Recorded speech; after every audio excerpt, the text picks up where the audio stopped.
सर्वमंगल मांगल्ये शिवे सर्वार्थ साधिके शरण्ये त्र्यंबके गौरी नारायणी नमस्तुते।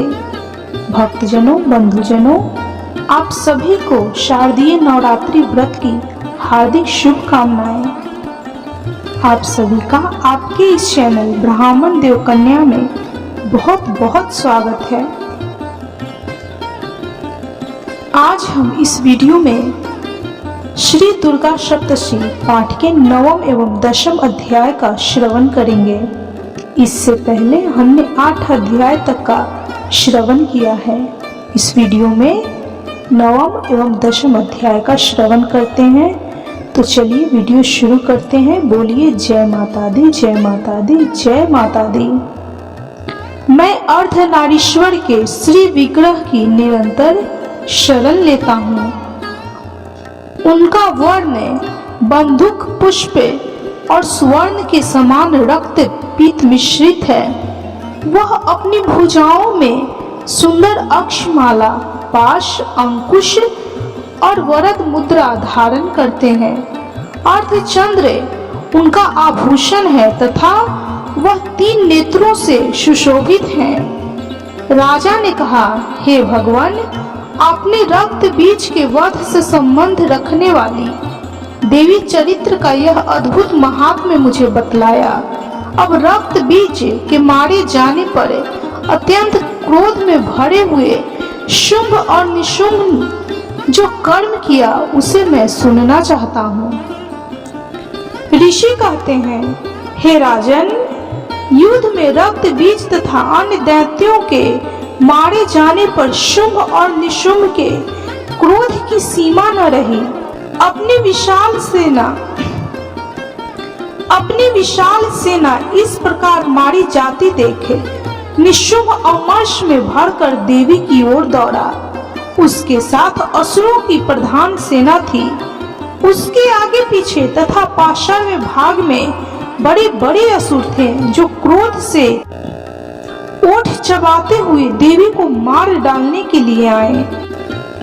महापराक्रमी शुंभ भी अपनी सेना के साथ मातृगणों से युद्ध करके क्रोधवश चंडिका को मारने के लिए आ पहुंचा। तब देवी के साथ शुंभ और निशुंभ का घोर संग्राम छिड़ गया। वे दोनों दैत्य मेघों की भांति बाणों की भयंकर वृष्टि कर रहे थे। उन दोनों के चलाए हुए बाणों को चंडिका ने अपने बाणों के समूह से तुरंत काट डाला और शस्त्र समूहों की वर्षा करके उन दोनों दैत्य पतियों के अंगों में भी चोट पहुंचाई। निशुंभ ने तीखी तलवार और चमकती हुई ढाल लेकर देवी के श्रेष्ठ वाहन सिंह के मस्तक पर प्रहार किया।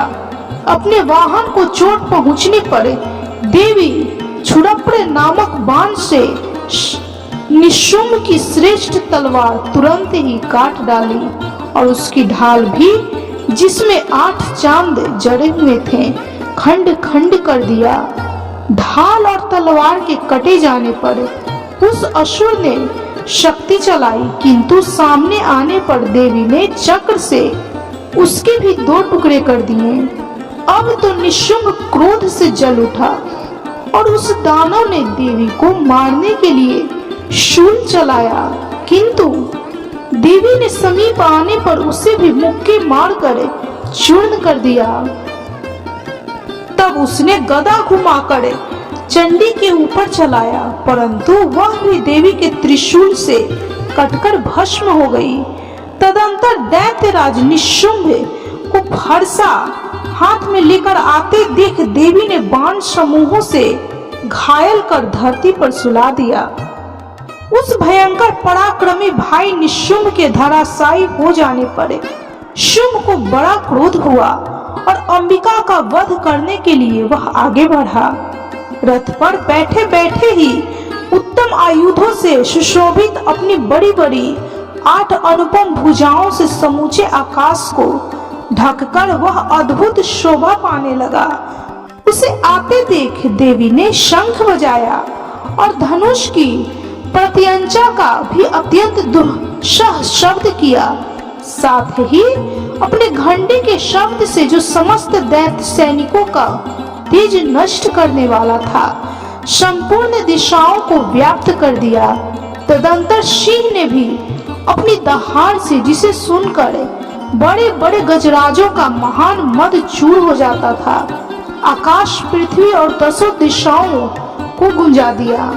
फिर काली ने आकाश में उछलकर अपने दोनों हाथों से पृथ्वी पर आघात किया।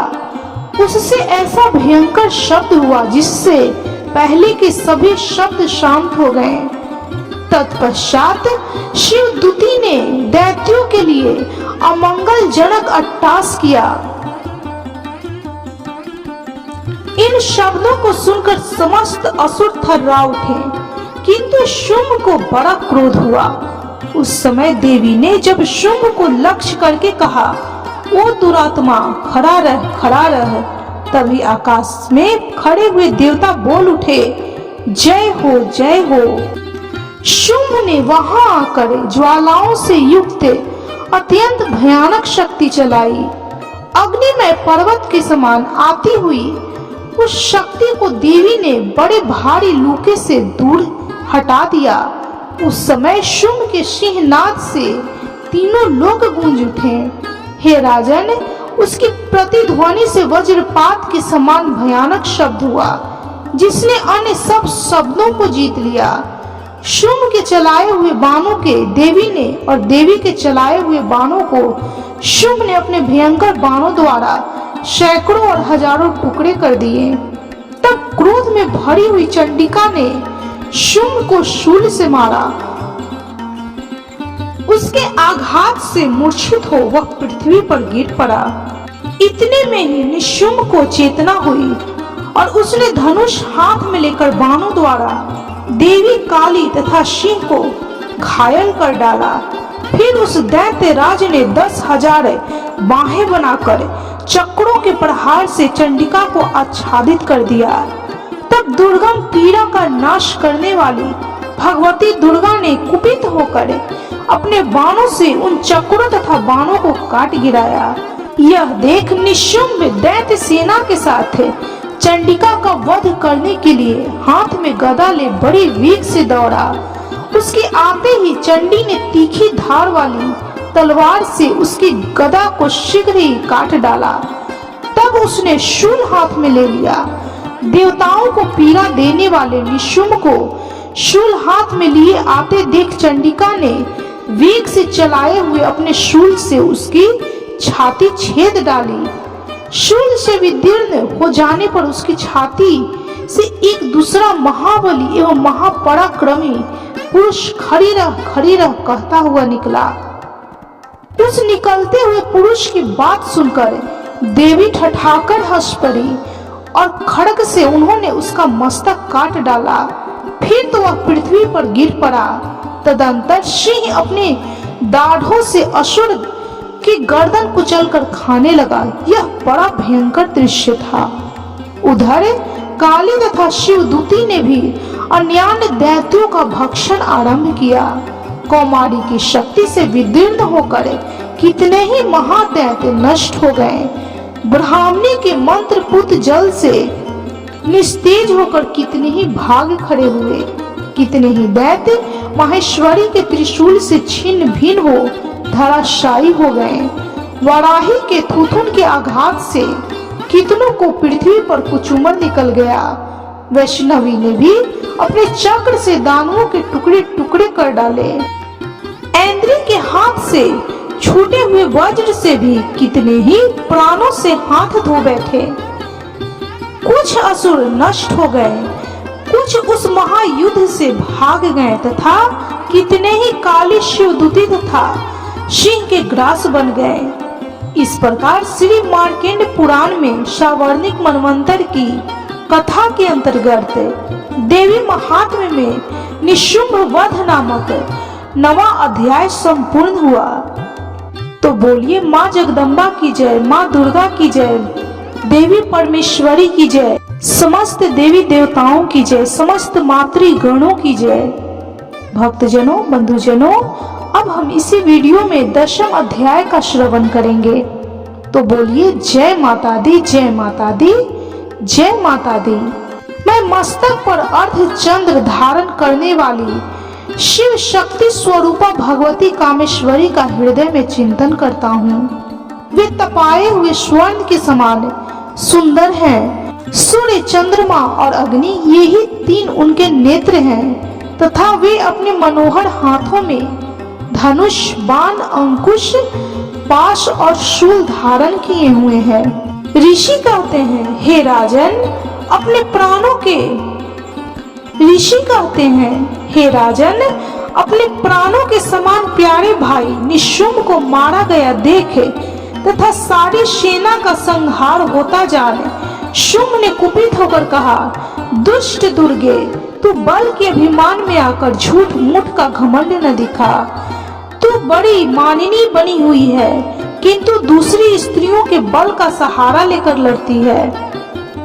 देवी बोली, ओ दुष्ट, मैं अकेली ही हूँ। इस संसार में मेरे सिवा दूसरी कौन है? देख, ये मेरी ही विभूतियां हैं अतः मुझमें ही प्रवेश कर रही हैं। तदंतर ब्राह्मणी आदि समस्त देवी का अंबिका देवी के शरीर में लीन हो गई। उस समय केवल अंबिका देवी ही रह गई। देवी बोली, मैं अपनी ऐश्वर्य शक्ति से अनेक रूपों में यहाँ उपस्थित हुई थी। उन सब रूपों को मैंने समेट लिया। अब अकेली ही युद्ध में खड़ी हूँ, तुम भी स्थिर हो जाओ। ऋषि कहते हैं, तदंतर देवी और शुंभ दोनों में सब देवताओं तथा दानवों के देखते देखते भयंकर युद्ध छिड़ गया।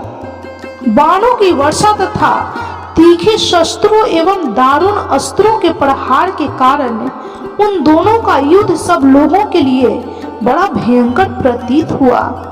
उस समय अंबिका देवी ने जो सैकड़ों दिव्य अस्त्र छोड़े, उन्हें दैत्यराज शुंभ ने उनके निवारण अस्त्रों द्वारा काट डाला। इसी प्रकार शुंभ ने भी जो दिव्य अस्त्र चलाए, उन्हें परमेश्वरी ने भयंकर हुंकार शब्द के उच्चारण आदि द्वारा खिलवाड़ में ही नष्ट कर डाला। तब उस असुर ने सैकड़ों बाणों से देवी को आच्छादित कर दिया। यह देखे क्रोध में भरी हुई उन देवी ने भी बाण मारकर उसका धनुष काट डाला। धनुष कट जाने पर फिर दैत्यराज ने शक्ति हाथ में ले ली, किंतु देवी ने चक्र से उसके हाथ की शक्ति को भी काट गिराया। तत्पश्चात दैत्यों के स्वामी निशुंभ ने 100 चांद वाली चमकती हुई ढाल और तलवार हाथ में ले उस समय देवी पर धावा किया। उसके आते ही चंडिका ने अपने धनुष से छोड़े हुए तीखे बाणों द्वारा उसकी सूर्य किरणों के समान उज्जवल ढाल और तलवार को तुरंत काट दिया। फिर उस दैत्य के घोड़े और सारथी मारे गए। धनुष तो पहले ही कट चुका था। अब उसने अंबिका को मारने के लिए उद्यत हो भयंकर मुदगर हाथ में ले लिया। उसे आते देख देवी ने अपने तीक्ष्ण बाणों से उसका मुदगर भी काट डाला। इस पर भी वह असुर मुक्का तान कर बड़ी वेग से देवी की ओर झपटा। उस दैत्य राज ने देवी की छाती में मुक्का मारा। तब उस देवी ने भी उसकी छाती में एक चाटा जड़ दिया। देवी का थप्पड़ खाकर दैत्यराज शुंभ पृथ्वी पर गिर पड़ा, किंतु पुनः सहसा पूर्ववत उठकर खड़ा हो गया। फिर वह उछला और देवी को ऊपर ले जाकर आकाश में खड़ा हो गया। तब चंडिका आकाश में भी बिना किसी आधार के ही शुंभ के साथ युद्ध करने लगी। उस समय दैत्य और चंडिका आकाश में एक दूसरे से लड़ने लगे। उनका वह युद्ध पहले सिद्ध और मुनियों को विस्मय में डालने वाला हुआ। फिर अंबिका ने शुंभ के साथ बहुत देर तक युद्ध करने के पश्चात उसे उठाकर घुमाया और पृथ्वी पर पटक दिया। पटके जाने पर पृथ्वी पर आने के बाद वह दुष्ट आत्मा दैत्य पुनः चंडिका का वध करने के लिए उनकी ओर बड़े वेग से दौड़ा।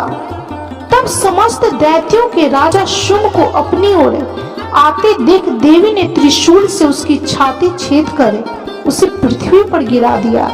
देवी के शूल की धार से घायल होने पर उसके प्राण पखेरु उड़ गए और वह समुद्रों, द्वीपों तथा पर्वतों सहित समूची पृथ्वी को कपाता हुआ भूमि पर गिर पड़ा। तदंतर उस दुरात्मा के मारे जाने पर संपूर्ण जगत प्रसन्न एवं पूर्ण स्वस्थ हो गया तथा आकाश स्वच्छ दिखाई देने लगा। पहले जो उत्पात सूचक मेघ और उल्कापात होते थे वे सब शांत हो गए तथा उस दैत्य के मारे जाने पर नदियां भी ठीक मार्ग से बहने लगीं। उस समय शुंभ की मृत्यु के बाद संपूर्ण देवताओं का हृदय हर्ष से भर गया और गंधर्वगण मधुर गीत गाने लगे।